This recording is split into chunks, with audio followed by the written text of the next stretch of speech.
የወጣቱን የስራ ዕድል ተጠቃሚነት ለማረጋገጥ በባለፉት ዓመታት በርካታ ተግባራቶች እየተከናወኑ ይገኛሉ። ከነዚህ ተግባራት መካከል ደግሞ በየአካባቢው ለወጣቱ ምቹ ከባቢ መፍጠር፣ የስራ ስፍራዎችን ማዘጋጀት የመንግስት ውጥን ዓላማ ሆኖ በርካታ ስራዎች ተሰርተዋል። አዲስ አበባ ከተማም ከተሰሩባቸው ስራዎች መካከል አንዱ ነው። አራዳ ክፍለ ከተማ አራዳ ኢንዱስትሪ ኮሌጅ ውስጥ እንገኛለን። በዚህ ኢንዱስትሪ ኮሌጅ ውስጥ ወጣቱን ሴቱን ተጠቃሚ የሚያደርጉ ስራዎች እየተሰሩ ይገኛሉ። የወጣት የህፃን የአዋቂዎችን ታሳቢ ተደርገው በርካታ ልብሶች እየተሰፉ ወደ ገበያ ይቀርባሉ። ሰፋ ያለ ስራ ነው የምንሰራው። ዋናው ትልቁ ስራችን ሹራብ ነበር። በአሁኑ ሰዓት ግን ጨርቃ ጨርቅ እንሰራለን። የተማሪዎች ዩኒፎርም፣ የኤጀንሲዎች የጥበቃ አልባሳት እንሰራለን። የህፃናት ልብሶች እንሰራለን። የተለያዩ ስራዎች እየሰራን ያለን። መንግስት እንግዲህ ለዘርፉ የሰጠው ልዩ ትኩረት ወጣቶችን በስራ ዕድል ተጠቃሚ ከማድረግ ባለፈ ሴቶች ራሳቸውን ችለው አልፎ ደግሞ ከቤተሰብ እንዲሁም ደግሞ ለወጣቶች የስራ ዕድል መፍጠር የቻሉበት ሁኔታ ነው የነበረው። ይህም ማለት እንግዲህ በባለፉት ዓመታት እንደ አዲስ አበባ የተሰሩ ስራዎች ወጣቱ የራሱን ስራ ተጠቃሚነት ያረጋገጠበት ብሎም ደግሞ ለበርካቶች የስራ ዕድል መፍጠር የቻሉበት አጋጣሚው ነው። በዚህም እንግዲህ ከራስ ባለፈ ወጣቶች በስራ ዕድል ተጠቃሚ ሆነው አልፎም ደግሞ መንግስትም በዚህ ዘርፍ ላይ ልዩ ትኩረት በመስጠት የእውቀት እንዲሁም የክህሎት ሽግግር እንዲደረግ ያስቻለም ጭምር ነው። በፊት 5000 ነበር። 5000 የተነሳ ነው እንዲሁ ከዘመድም ከምንም ፈላልገን። በአሁኑ ሰዓት ግን ወደ 25 ሚሊዮን አካባቢ ደርሷል። ካፒታላችን ጥሩ ሆኗል። አሁን እዚህ ስራ ውስጥ የገባሁት በ6 ማሽንና በ2 ሰራተኛ የገባሁት በ2002 ነው የጀመርኩት። ሰራተኞች አሉ ከ25 ያልበለጡ ቋሚ፣ በጊዜያዊ ደግሞ ወደ 20 እንጨምራለን። ወደ 40 ምናምን የሚሆኑ ሰራተኞች ይኖሩናል።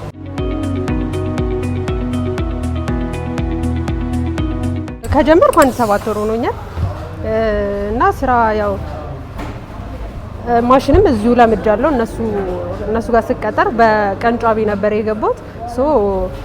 ማሽን ምናምን ለምጃለሁ። ከዛ በተጨማሪ ደግሞ የተለያዩ ስራዎችን እንሰራለን። ያው ስንጀምር የኔ አከል ውጤተኛ ሆናለሁ ብዬ አላሰብኩም። አሁን ላይ ካለው ግን አሪፍ ነው ማለት ወጥቼ እገባለሁ፣ የምፈልገውን ነገር ማግኘት እችላለሁ እና ደግሞ ለኔ ብቻ ሳይሆን ለሁሉም ይህ ስራ ተጠቃሚ ነው ብዬ አስባለሁ። በራስ መተማመንን ይፈጥራል ማለት ይህንን ስራ የምናገኘው ገንዘብን ከፍለን ምናምን አይደለም፣ በራሳችን የምንፈጥረው ስራ ስለሆነ ማንኛውም ሰው ጠንክሮ ከሰራ ይቀየርበታል ብዬ አምናለሁ። ታዲያ ይህ የእውቀት መር ችሎት ለበርካቶች የስራ ዕድልን መፍጠር ያስቻለ፣ ከስራ ዕድል ባሻገር ደግሞ ወጣቱን በዘላቂነት በስራ ዕድል ከራስ ባለፈ ቤተሰቡ ማስተዳደር እንዲችል ከዛም እውቀት መር ችሎታዎች መሸጋገር እንዲችሉ አስቻይ ሁኔታዎች እየተፈጠሩበት ጭምር ነው። ወደ 3 ዙር አሰልጥነናል፣ አብቅተናቸዋል። ለራሳችንም ያስቀረናቸዋል፣ ተሽለውም ወደ ሌላም ይሄዱ አሉ እና አሁን ወጣቶችም ጥሩ ነገር ላይ ናቸው። እየሰለጠኑ ነው፣ እየተማሩ ነው ያለውን ነገርና ወደፊትም ቢሆን በዚህ ነገር ላይ እድገቱና ለውጡ ቢኖር የተሻለ ነገር ላይ ማድረግ ይደረሳል። ለዚህ ሁሉ ታዲያ መንግስት ትልቅ ትብብር አድርጎልናል። የብድር አገልግሎት ያመቻችልናል፣ በሊዝ ማሽኖችን ይሰጠናል። ይሄ የመስሪያ ቦታ ራሱ ቀላል አይደለም። ይሄ ቦታ አሁን በግለሰብ ቢሆን እንዴት ተደርጎ ነው የሚገፋው? እና ይሄ ራሱ በጣም ትልቅ ነገር ነው። ይሄ ሁሉ እዚህ ለመድረሳችን ትልቁ ነገር የመንግስት አስተዋጽኦ አለበት።